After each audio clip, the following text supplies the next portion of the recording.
In the heart of the city stood a quaint toy store, a sanctuary where joy was measured in smiles and laughter. That's where my story begins, where fate decided to play its hand. I'm Lily, a 29-year-old who found solace among the aisles of toys, each one holding a story waiting to be told. It was a regular day, the store buzzing with the usual chatter, when he walked in, Jake, the man who unknowingly was about to turn my world upside down. He wandered through the aisles with a look of determination, his eyes scanning the shelves for the perfect gifts. "Excuse me," he said, approaching me with a gentle smile, "I'm on a mission to find the coolest toys for the children of my friends. Any recommendations?" I smiled, pointing towards the latest action figures. "You can't go wrong with these. Kids love them, and they're our top sellers this month." Jake picked up one of the figures, examining it with an intrigued expression. "Looks like you really know your stuff.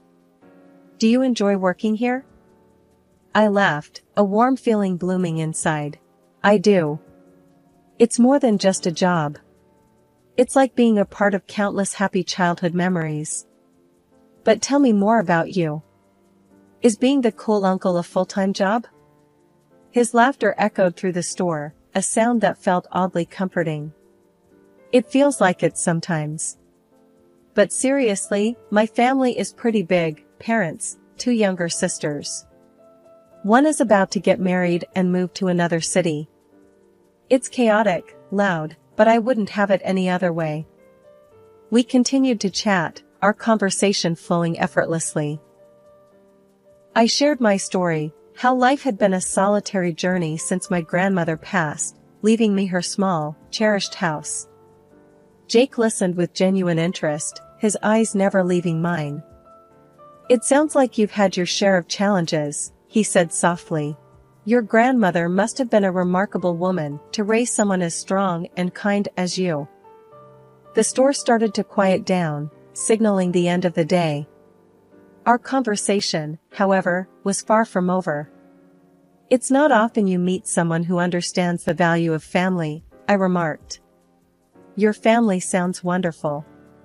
A bit like the big, happy family I've always imagined." Jake's gaze held a warmth that made my heart skip a beat. "They are wonderful, and a bit overwhelming at times. But you know, maybe one day you could meet them. I have a feeling they'd love you." As we parted ways that evening, the air was thick with unspoken promises and possibilities. Little did I know, this chance encounter, this hopeful meeting, was the beginning of a journey full of unexpected twists and turns. The day I was to meet Jake's family, my heart fluttered like a butterfly in a garden of hope. Dressed in my best, I rehearsed conversations and imagined laughter-filled rooms. Jake held my hand as we walked up to his family's apartment, his grip reassuring yet tense. "Ready to dive into the circus?" Jake joked, trying to lighten the mood. I squeezed his hand, a nervous smile on my face. "As ready as I'll ever be. Just promise me they won't throw any pies." The door swung open to reveal a bustling living room. Jake's mom, a stout woman with sharp eyes, scrutinized me from head to toe. His dad, a towering figure with a booming voice, offered a brief nod. And then there were Sarah and Megan, Jake's younger sisters, their eyes glinting with something I couldn't quite place. "Family, meet Lily. Lily, this is the crew I warned you about," Jake introduced, a hint of pride in his voice. I extended my hand, my voice barely above a whisper. "It's so nice to meet you all. I've heard so much about you." Jake's mom was the first to break the silence. "So, you're the girl who's been keeping our Jake so occupied. Tell us about yourself. Jake mentioned you work at a toy store?" I nodded, feeling their eyes on me. "Yes, I love it there. It's like being surrounded by joy every day. And, well, I was raised by my grandmother. She left me her house, and that's where Jake and I—" Sarah cut me off with a laugh that felt more like a jab. "Raised by your grandmother, huh? That explains the antique vibe you've got going on. What is this, a retro fashion statement?" The room erupted with laughter. Jake's dad chuckled. Good one, Sarah. Lily, you'll get used to our family humor. I forced a smile, my heart sinking. This wasn't the warmth I had anticipated. It felt more like walking into a frost. Jake tried to smooth things over. Come on, guys. Let's not start the roast just yet. Lily's got a great sense of style. Right, Lily? But the damage was done. The evening dragged on, each minute heavier than the last. Sarah and Megan's remarks, veiled as jokes, felt like thorns. Jake's parents, though not as overt, had a dismissiveness that stung. And Jake, bless him, seemed caught between a rock and a hard place, his laughter forced, his glances apologetic. As we left that night, the door closing behind us felt like the end of a performance I never wanted to be a part of. Jake's hand in mine felt distant, and the family I had hoped to embrace seemed like a mirage that had vanished, leaving behind a bitter aftertaste of reality. Sorry about that, Jake murmured as we walked down the corridor. They can be a bit overwhelming. But it'll get better, I promise. I nodded, the words tasting like ash. It's fine, Jake. Maybe it's just first meeting jitters. But deep down, I knew. This was more than jitters. This was a glimpse into a world I wasn't sure I belonged in. A world where warmth was replaced by cold judgment, and acceptance was a currency I didn't possess. And as we walked back to my quiet, humble house, I couldn't help but wonder if the fairy tale I had dreamed of was just that, a dream, now slowly dissolving into the disappointing introduction of reality. The evening I walked into my home, expecting the usual quiet comfort, only to find it disrupted, remains etched in my memory. The lights were on, a sure sign someone else was there. A sense of intrusion crept over me. I dialed Jake's number, my voice trembling with unease. Jake, I think someone's in our house. The lights are on, and you're not home. His laughter on the other end jolted me. Oh, that's just Sarah. I gave her our spare key. She wanted a place to chill. I stood frozen, disbelief and anger intertwining. You gave your sister a key to our house, without asking me? Jake's tone was dismissive. Come on, Lily. She's my sister. Plus, it's not like she's a stranger. As I entered the living room, there she was, Sarah, lounging on our couch, my personal laptop open in front of her. The sight felt like a violation of my private space. Sarah, what are you doing? That's my laptop, I said, my voice firm yet controlled. She didn't even bother looking up. Relax, Lily. We're family now. I figured what's yours is mine, right? That evening, when Jake returned, I confronted him. Jake, your sister can't just barge into our house and use my things without permission. It's not right. His response was infuriating. Lily, you're overreacting. She's just using the laptop. Don't make a big deal out of it. But it is a big deal to me, Jake. It's about respect and privacy, I argued, my frustration growing. Jake just shook his head. I don't see the problem here. She's family. You need to be more accommodating. From then on, Sarah's visits became a regular occurrence. She'd walk in whenever she pleased, treating our home like it was her own. It wasn't just the intrusion that bothered me, it was her complete disregard for our privacy. She'd leave dishes in the sink, move my things around, and never once asked if it was okay. Every time I brought it up with Jake, he brushed it off. She's just comfortable here. Isn't that a good thing? Why are you so hung up on these little things? But they weren't little things to me. They were the threads of respect and boundaries being pulled apart. My home, once my sanctuary, was now a free-for-all, and I felt like a guest in my own space. One day, I came home to find Sarah sprawled on the couch, a pile of her laundry on the living room floor. Sarah, this isn't a laundromat. You can't just do your laundry here, I said, my patience wearing thin. She rolled her eyes. Oh, please, Lily. It's not like I'm asking you to do it for me. Plus, your washer is way better than ours. I couldn't believe the audacity. This was more than just familial comfort, it was entitlement. And Jake's inability to see that, to stand up for our space, was driving a wedge between us. Weekends used to be my retreat, a time to unwind and recharge. But that changed when Jake's family decided our home was their new weekend getaway. It started one Saturday morning. I was greeted not by the quiet I cherished, but by the loud chatter and laughter of Jake's family sprawled across my living room. "Morning, Lily. Hope you don't mind, we thought we'd spend the day here. Our place is a bit cramped at the moment," Jake's mom announced cheerily as if they'd done nothing out of the ordinary. I stood there, dumbfounded, my private sanctuary turned into a public domain without my consent. Sure, I wasn't expecting visitors, but make yourselves at home," I managed to say, the words tasting bitter. Jake, who had seemingly forgotten the concept of personal space, chimed in. "Isn't it great, Lily? The more, the merrier, right?" The day dragged on, their presence an overbearing weight. The living room, once my haven of peace, was now a mess of loud conversations, clutter, and the overwhelming scent of food. They acted as if it was their right, their house. As the day turned into evening, Jake's mom called out from the chaos, "Lily, dear, could you whip up something for dinner? You're such a fantastic cook, and we're all famished." The audacity of the request left me reeling. "Actually, I was planning to order in tonight," I replied, trying to mask my frustration. Jake's dad laughed, a booming sound that filled the room. "Why order when we have a chef in the house?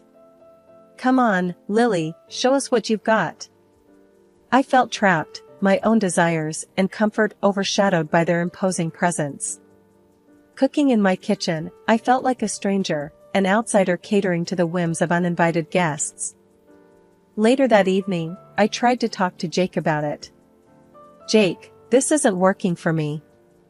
Your family can't just take over our home every weekend."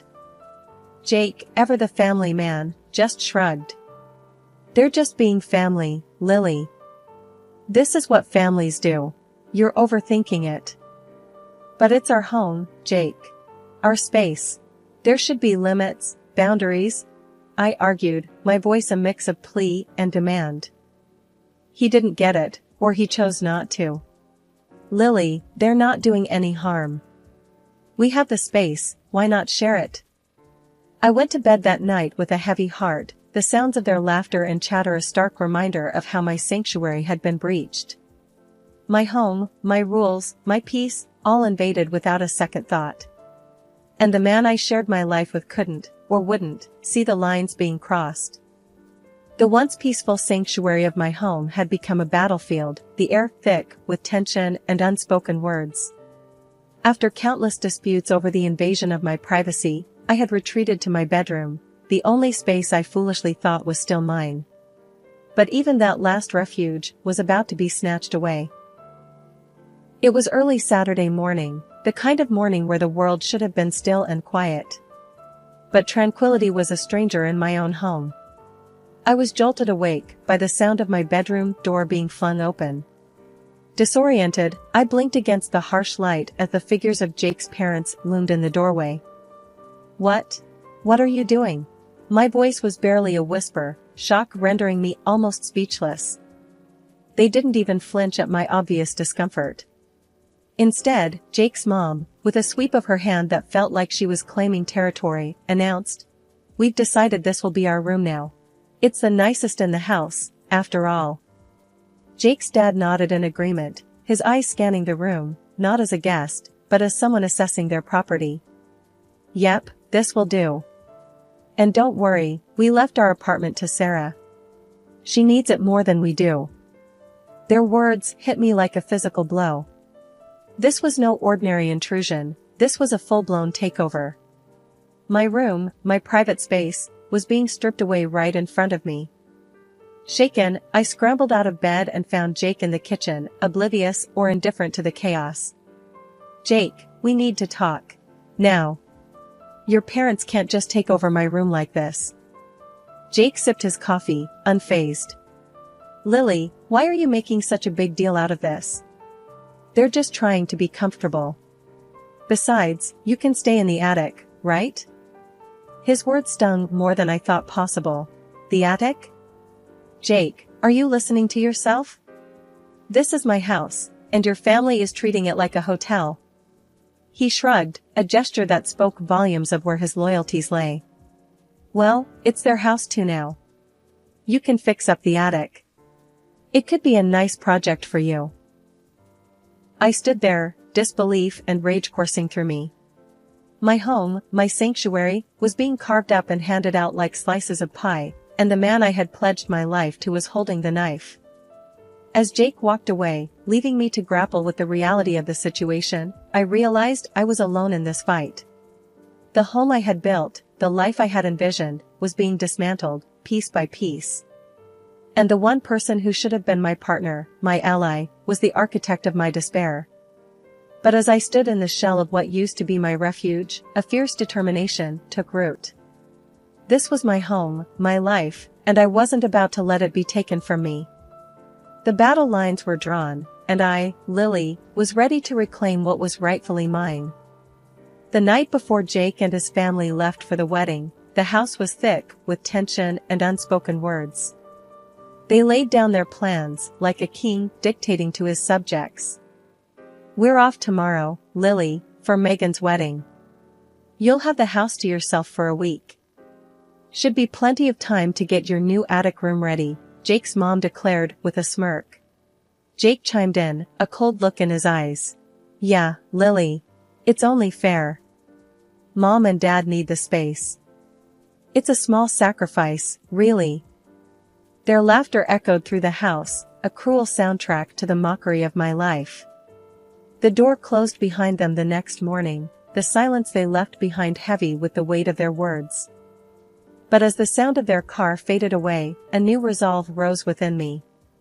I had always thought a big family was a blessing, but their presence in my life had turned into a curse, one I was determined to break. The first step was clear and unwavering. I marched to the local hardware store, the determination in my steps ringing louder than the jingle of the door as I entered. I need new locks for my house, I declared to the clerk, my voice a mixture of resolve and newfound strength. As I returned home, the new locks in hand, each click and turn of the screws as I installed them felt like a proclamation of my independence, a reclamation of my space. This house, filled with memories of my grandmother and the dreams I had for my own life, was mine and mine alone. With the new locks firmly in place, I turned my attention to the next task. Jake's belongings, once scattered throughout the house, were methodically packed away. Each item I placed in the boxes was like shedding a layer of the life I no longer recognized. As the week passed, my anticipation grew. The day of their return loomed over me, but the fear that once might have gripped me had transformed into something fiercer, a readiness to confront whatever came next. And then the day arrived.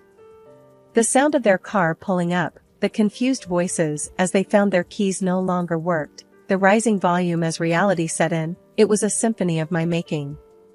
What's this, Lily? Playing games now? Open this door.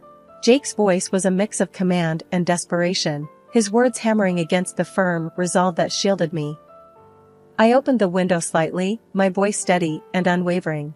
It's no game, Jake. It's reality. The reality where I reclaim my home and my life. Your things are outside. You can take them and go. His mom's voice cut through next, sharp and accusatory. You think you can just throw us out like trash? After we welcomed you into our family?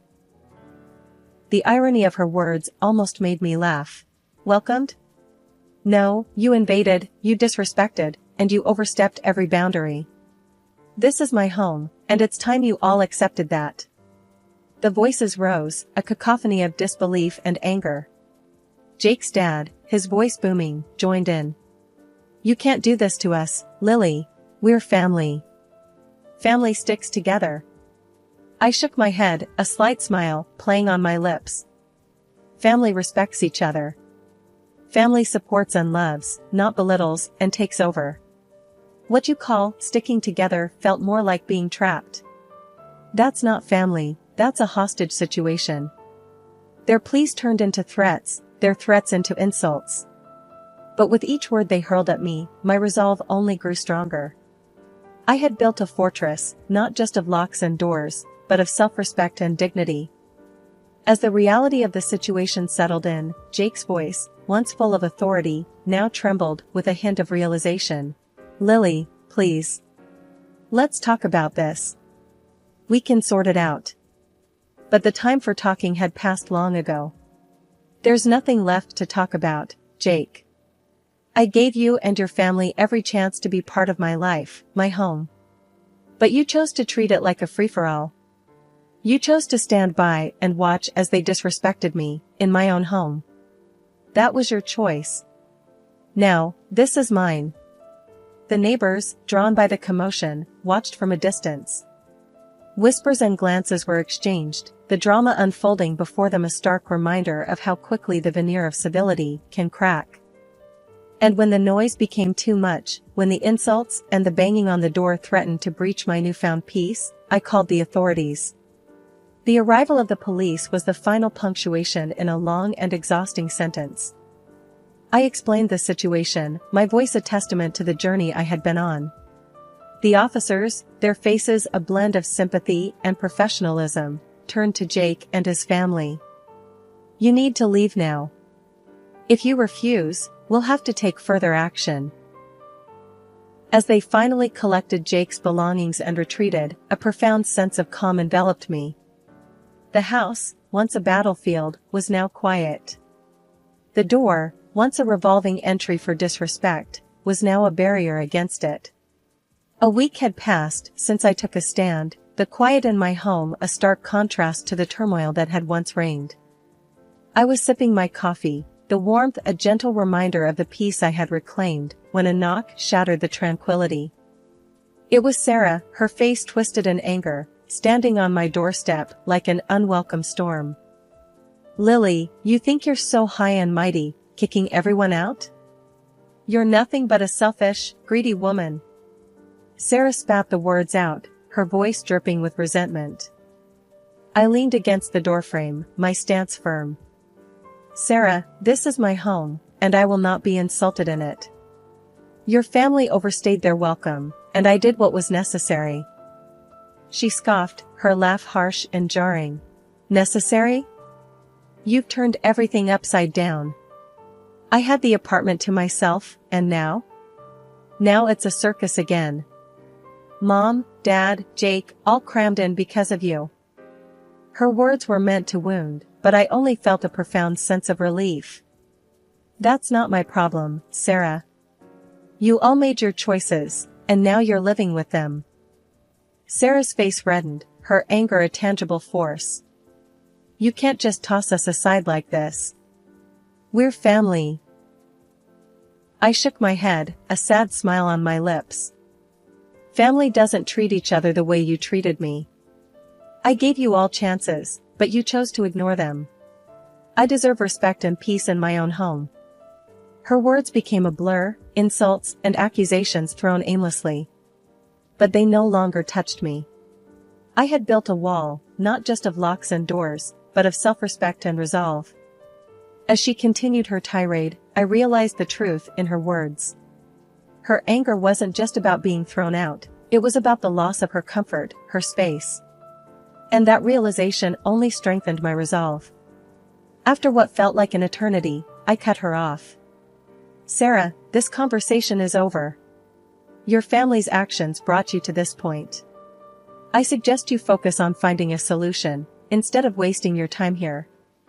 With that, I closed the door, the sound a final note to her symphony of fury. I filed for divorce, my heart heavy but certain. Jake's pleas, his family's insults, all blocked and left behind. I was free, truly free, not just from their physical presence, but from the weight of their disrespect. I started to rebuild, my home once again a sanctuary, my life my own. As days turned into weeks, the memory of them faded, like a bad dream in the morning light. My peace was hard-won, but it was mine, a testament to the strength I never knew I had. And in that peace, I found not just solace, but a profound sense of triumph. I had claimed my life back, one lock, one packed box, one signed paper at a time. And as I stood in my reclaimed space, I knew that this was just the beginning.